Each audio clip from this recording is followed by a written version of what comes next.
Jay and Laura LaFoon here to answer your questions about marriage and relationships. So send them via Facebook, send them via our website. We love to answer your questions, and we got a doozy today. Our number one challenge at this time is finding time to communicate. This seems to be a theme here, I'm pretty sure.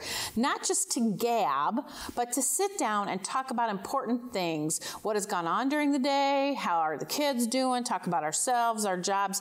I just wish we had more time to do that. What I really hear is we want time to connect. We don't want to just sit down and talk about what's going on, but time to connect is what this question is really about. Well, we have a good friend. His name's Ken Davis. He says love is spelled T-I-M-E.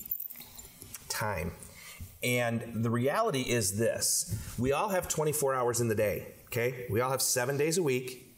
So if you're not making time, then it's not a priority. Okay, and I can't say it any simpler than that. I get a little upset when people say we don't have the time. Everyone's got the same amount of time. You just have to cut and slice the things that are stealing your time and take them out of the equation. One of the biggest ones for me is Facebook. I see people posting on Facebook 24/7, and then they talk about they're too busy to get involved with stuff. They're too busy to have time with their spouse. Well, get off of stinking Facebook. Anyway. He rants. He rants. Now we'll go on to some practical. But this really is about having time to connect, not just having time to sit down over a cup of coffee and talk about, hey, this is what I did today. Here's what we need to do tomorrow. That kind. This is about having time to connect, and this goes back to that. Take time for your marriage to be a priority. You know, setting aside that date night time, setting aside, you know, after the kids are in bed, don't take the first, 3 different TV shows that come on that night and sit and watch them. Rather, sit and have conversation with each other. So guess what we have going on right after this show? We have staff meeting. We put staff meeting down on the calendar. We're going to staff meeting. We have staff meeting every 2 weeks because we've put it on the calendar and we blocked off the time. Now, I'm not trying to be condescending here, but you have to literally schedule time with your spouse. Sounds very unromantic, I know, but if you want a great marriage, you got to have time to connect.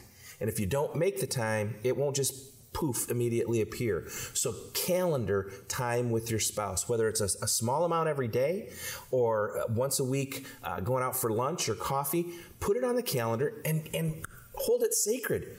Do not let anything come in the way because you will benefit, number one. Number two, you will walk in joy more than in sorrow if you do. We're also big proponents of setting aside time to get away. Yes, we're big proponents of date nights, but looking, and maybe you do this every January 1st and maybe June 1st, or maybe it's January 1st and September 1st when the kids go back to school. But finding time in the year where you and your spouse can go away overnight. Because I think when you go away overnight, you do that connecting in a different way than you do when you're at home or you're just going out for dinner and a movie. You look forward to that time of getting away and being together, just the two of you, so you can have a little bit more time without the distractions of life. One of the funnest emails we get are people that have been to our Celebrate Your Marriage conference, and when they get home, they say the best time of the whole weekend was great, but the best time was the conversation we had on the way home.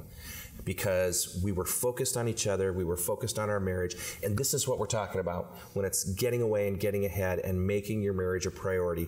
You will find joy. Well, we are Jay and Laura LaFoon. We're here to answer your questions on marriage and relationships, so send them on in. This has been Jay and Laura TV. See you next week.